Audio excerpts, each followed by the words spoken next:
Hi everyone. So today, let me arrange everything. Do this. So today we'll talk about utility and how to actually solve problems. Give some examples. So we have pretty much utility optimization. Now, because of our limited mathematical kind of level and this course that we use, in general, if you remember math pretty well from high school, optimization, it means derivatives. So mathematical optimization of a function results in taking its derivative, making it equal to 0, finding points of maximum and minimum. And that's what we do, but not on this level. So as we do not require you to know how to take derivatives, it makes our amount of cases that we can actually solve and optimize utility very limited. In fact, if we take all the goods, so we have like goods, we have basically goods that are complements, goods that are substitute. We talk about two goods and their combined utility. So obviously one good utility is one thing, but we have two goods and their combined utility, we have this three basically in between. So in between, the most common case between complement and substitute. So complements, what is complements? Example could be left and right shoe. Now, left shoe without right shoe has no value, and right shoe without left shoe has no value either. So they're perfect complements, what it means. And that means that they work only together. So utility of left shoe is 0 if you don't have right shoe.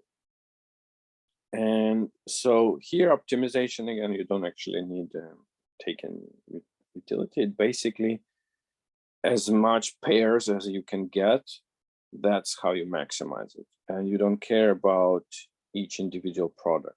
They're perfect complements. Now, substitutes or perfect substitutes is where you need only one good. So, and that is, let me highlight in green. So this substitute is the only thing we can actually optimize without taking derivatives. Complements we can as well, but that's a little tricky on its own. So it has max mean function, and it's a little complicated mathematically without derivatives. So we don't really look at complements. We don't really look at most cases, which are this one, in between. So in between, if you go to, again, grocery store, Walmart, and Costco, anywhere, when you buy products, you are not, it's not the case of left and right shoe mostly. It also not perfectly substitutes where you choose only one product. So let's say cheese and meat. Well, they're not complements, because if meat costs $1,000 per pound and cheese costs $10 or $3 per pound, you wouldn't buy meat. So they will become substitutes. However, if the price is equal or close to that, your utility will be maximized if you combine the two. So they become a bit more complements. And so that's, of course, the most common case and the most interesting case for optimization, because price matters. For complements, price doesn't matter at all. If left shoe is sold for $1 and right shoe is sold for $10, you will still buy the right shoe. You cannot just have 10 left shoes. It doesn't make any utility for you. So the price in that decision doesn't really matter. You always buy pairs. With substitute, price does matter because you just buy the cheapest, as you will see, or the most that brings you utility. But the price dynamics, I mean, matters, but in a very simple way, because you only buy one product. So if the price increases to a level that the other product becomes cheaper, then you switch and you buy another product. So those problems that we are going to solve, those substitutes, you will see price does matter, but in a very, very simple way, binary way. So it's either good one or good two. In reality, those that are in between, they're a bit more complicated. You will have a certain function, mathematical function, that would represent utility of two goods, something like, we had something like this. So you can see if one is 0, basically 0x or 0y gives you 0. So they're a bit of complements. However, they're not perfect complements because x and y could be lower depending on the price. You don't necessarily need to have exact pair match to get utility. So, however, you can see with multiplication, especially, that is the way to model synergy, as we call. So if you have not necessarily equal, but you have both goods, they create a positive synergy. They increase your utility just to being together. Those are kind of more of a complement. But they also substitute, you can see clearly if you increase x, let's say good x is cheaper than y. You can buy more x, increase this and decrease y. If you save money on this exchange, that will improve your utility. So that is what in between, and most products are like that. Yes, cheese and meat, not really complements, not really substitutes, somewhere in between. And same as, you know, beer and wine, not really substitutes, probably not complements at all, but you can see that, you know, maybe you prefer wine, but if wine is extremely expensive today and beer is on sale, you'll take beer. So again, some people don't drink beer or don't drink wine or don't drink either, but in general, those are kind of substitute. So of course, these are the most fun cases, but you can see the functional form. So if you can imagine a little bit how graduate microeconomics looks like, you'll take derivative of this function or a bit even more complicated function, but this form, and then you will figure out the optimal solution for x and y. You can see you actually have x and y, so that makes taking derivative even harder because it's not just one x, you have x and y. So you learn things, how you take partial derivatives, how you solve it, and so on. So that's pretty much graduate school in microeconomics or in economics to a large extent. But we are not there. We are in our undergrad. Well, by the way, if you go to, I remember MIT, for example, and you take intermediate microeconomics, you're going to solve that there as well. So graduate school, it's mostly for kind of general universities, but top schools, they really like to push this as early as undergrad and intermediate level. But again, for us, we only work with substitutes. So our problem will be choosing which product is better between the two products. Now, how are we going to do that? So we had already theory before. Now let's just have an example. So let's say you shop for groceries and you want to buy some berries. And you have blueberries. So we have blueberries. And they are,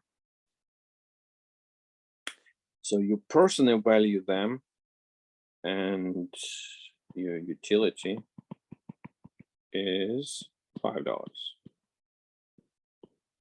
a pound. And then you also have strawberries. Strawberries, your utility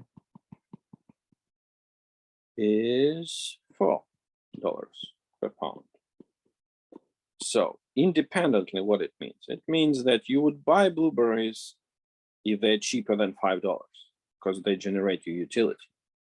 And you would buy strawberries if they're cheaper than $4, as then you make some basically utility. You don't make money out of this, but you kind of do, because you have $5. If blueberries cost $6, well, you weren't gonna buy, because $6 in monetary form gives you $6 utility, and pound of blueberries give you only 5. So you're gonna lose money if you make that purchase. However, if the price is $4 or $3 for blueberries, that's awesome, because you spend $3, you kind of losing $3 utility because you're spending money, but you're gaining 5. So it's a win for you. That's how you make individual decisions. That's pretty easy and kind of logical. The main part is to, well, which one to buy. And as you may guess, you will make the decision by figuring out which one brings you more utility. And for that, you would need prices. So utility here, let me see, and let me rearrange this a little bit.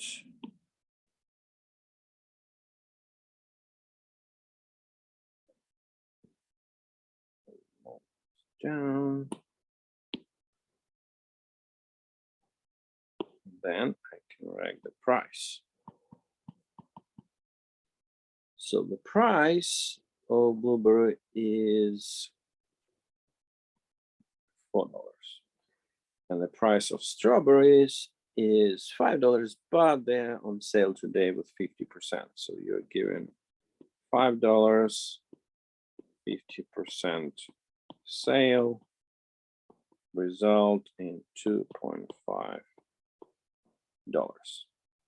So let's highlight the information we are given.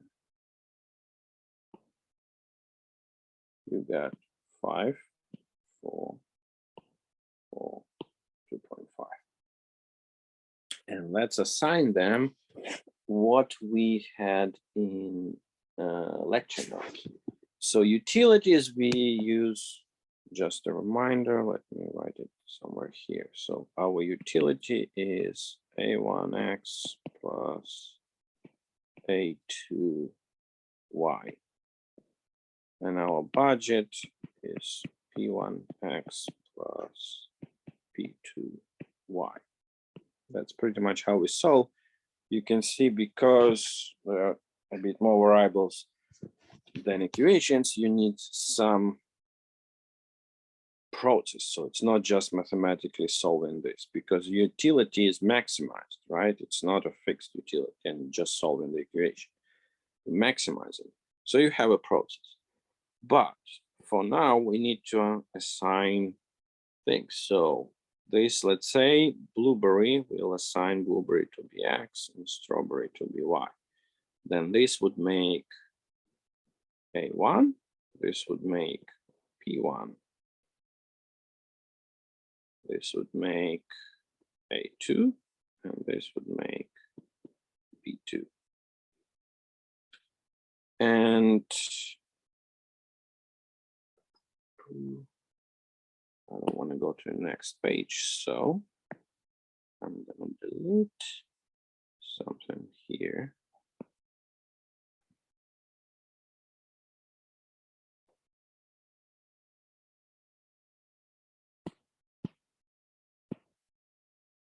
We are doing substitutes, so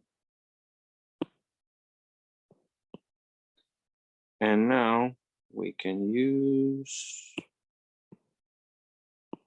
all this information to recall that what we need to do is to form a relative pricing equation. So we need to write this. Let's do that. So A2 over A1, we got 4. A2 is 4. A1 is 5.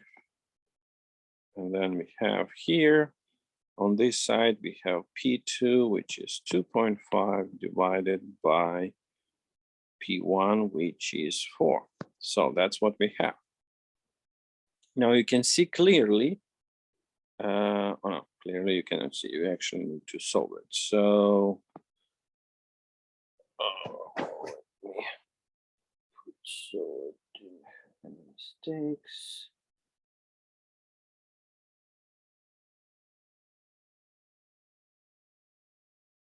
So this one is 4 divided by 5.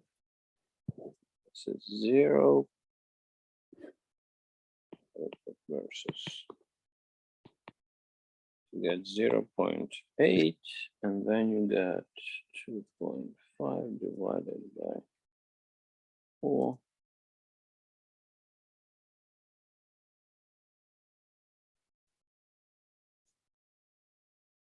Zero 6 25, and so we can conclude use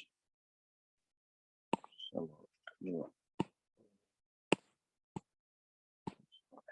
So clearly 0.8 is higher than 0.61, and if that's the case, the answer is from your table, good, Y is better.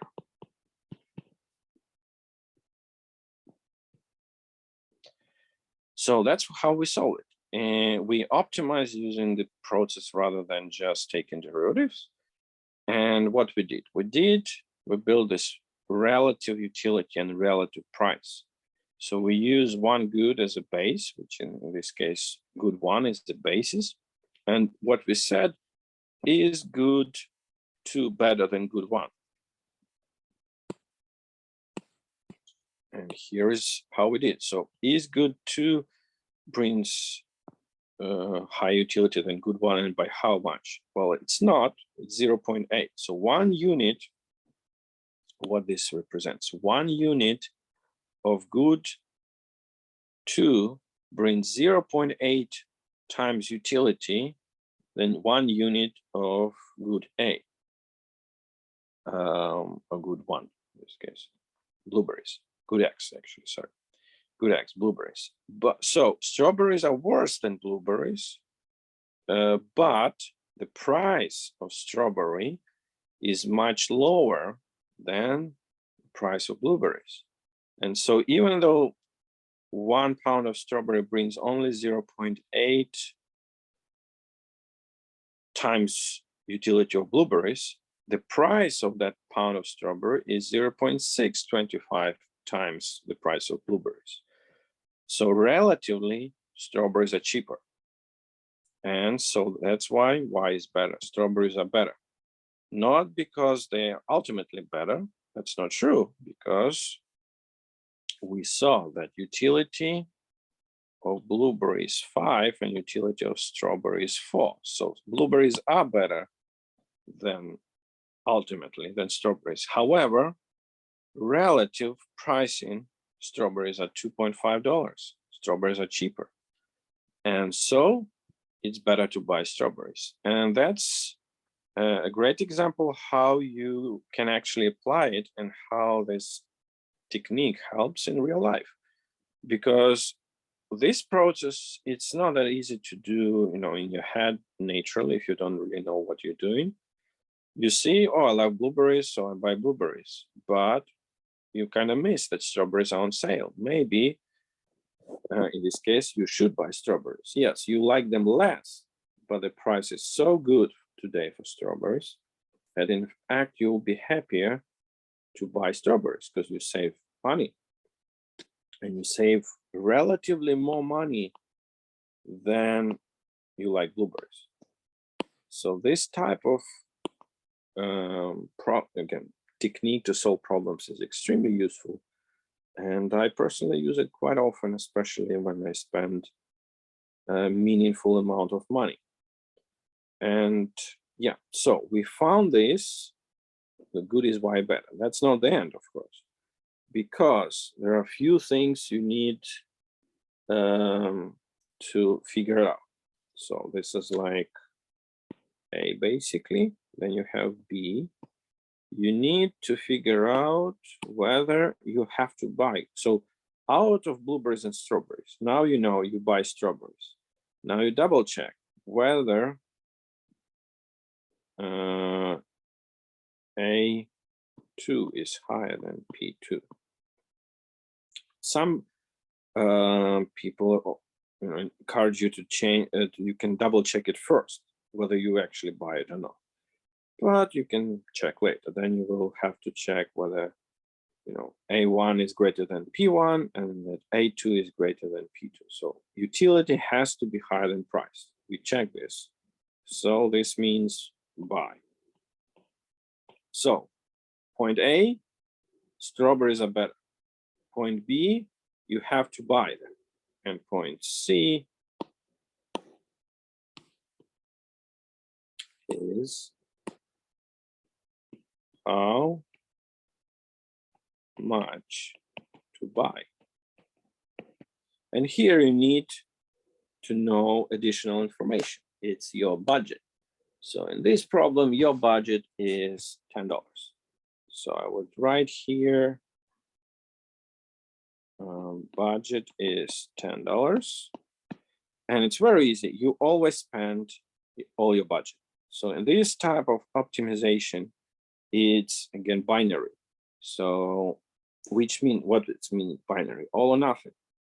You either buy and spend all your money on this one product that is better, or you don't buy at all. There is no situation where you spend half of your budget because it's binary optimization. It's either good, better, or it's not better.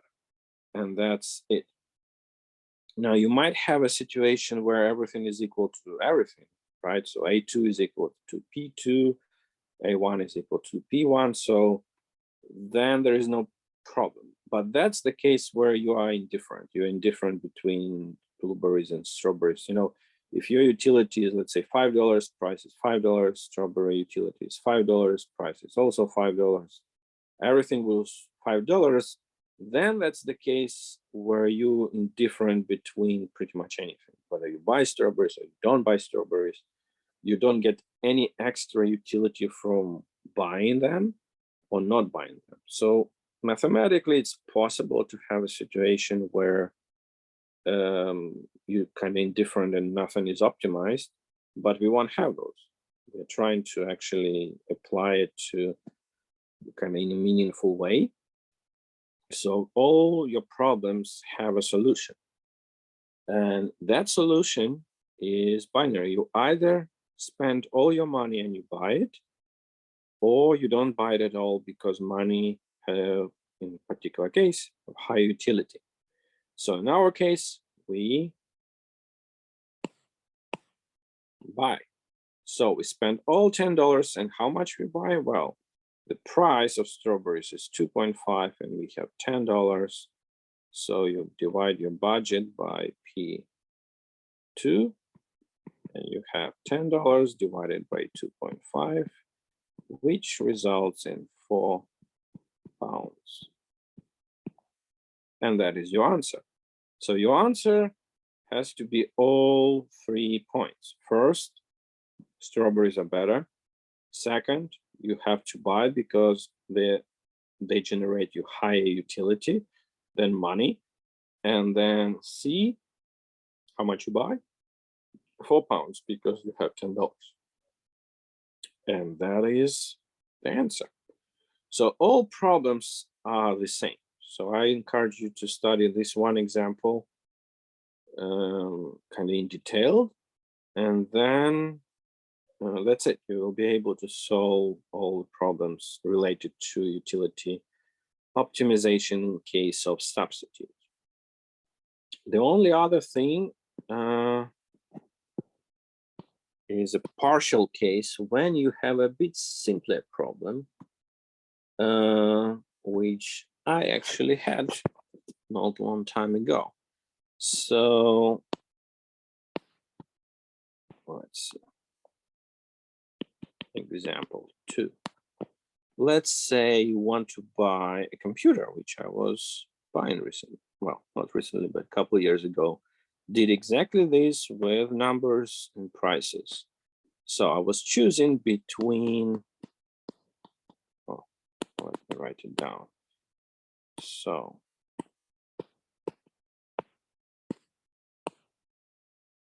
you are buying a laptop and you are choosing between. So you have good X will be Dell's Alienware computer, and good Y would be MacBook Pro. That's a real battle. So I was looking for laptop within Windows laptops. I identify Alienware as my favorite. And so there it's mostly technical, but here's a challenge. I never use Apple computers, but I heard good things about MacBook Pro that is sort of better. And so I decided to build this model to figure it out whether it's worth buying. And they are actually quite comparable. So MacBook Pro has different setting. You can select, there's one that for, I think, $12,000, which is obviously much more powerful than the top of the line Alienware, but because it costs way less, about, I think, $4,000, the most expensive one. But the one that I was buying was kind of in the middle of the road and relatively cheaper, and they were identical. So technically, same processor, same video card, everything is the same, except for obviously operational system. And as I didn't really like and never used Apple operational system, I would assign utility for Alienware high. So let's me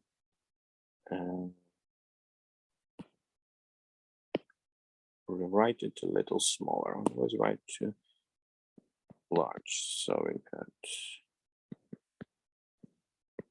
Alienware MacBook. So we got A1 utility and P1, and then you have A2, and I would put just utility and prices, right? So for Alienware, because I prefer Windows, I would put 2,500.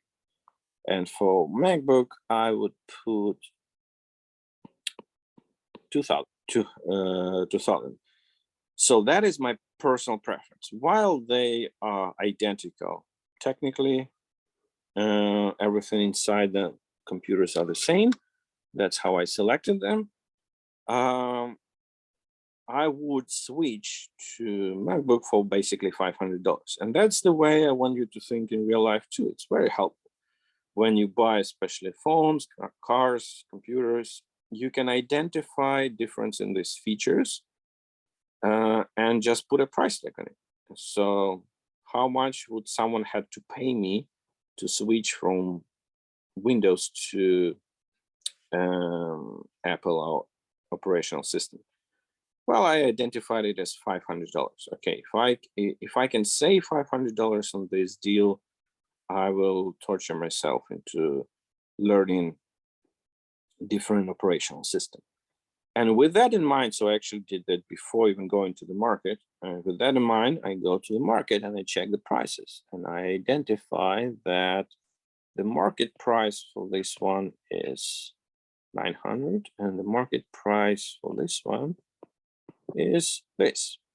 So this type of problems do not have spend all your budget type of thing. They actually don't have budget at all, because you don't buy half of laptop, right? Or 1.2 laptops. You just buy one laptop. Which one is better? Which one generates you high utility, assuming you have enough money to buy basically both of them, and which is a general assumption that utility of money is 1-to-1. So $1 has $1 utility. That's how we make decisions, right? Otherwise, that would be very difficult to have meaningful optimization. So because we compare everything to dollars, dollars have utility of $1. $1 has utility of $1.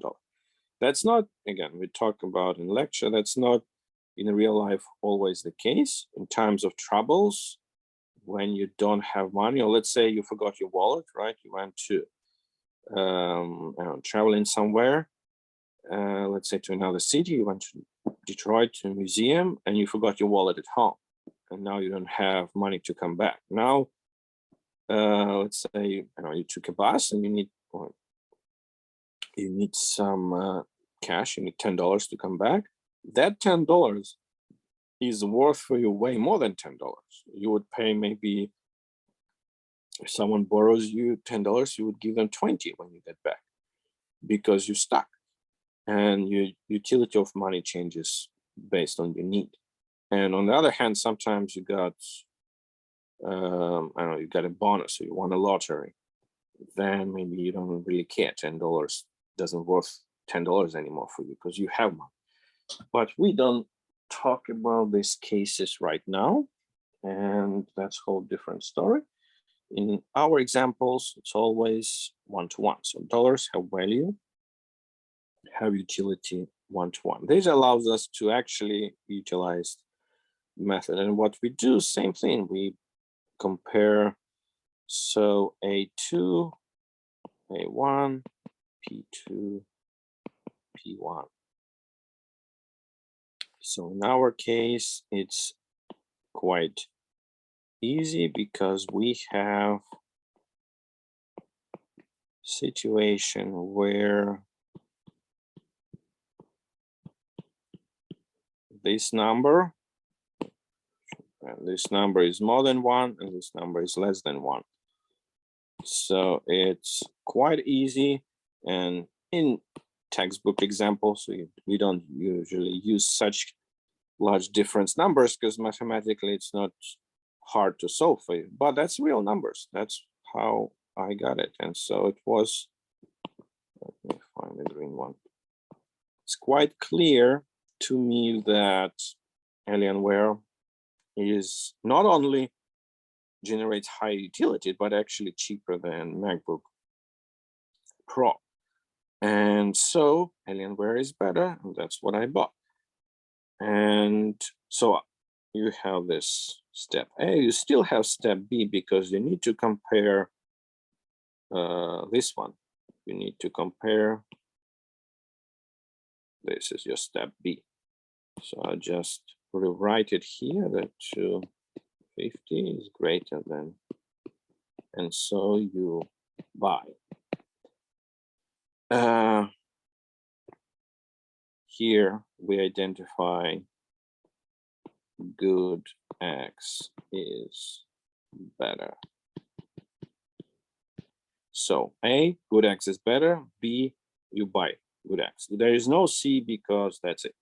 There is no budget. You just need to define which good is better and whether you buy them.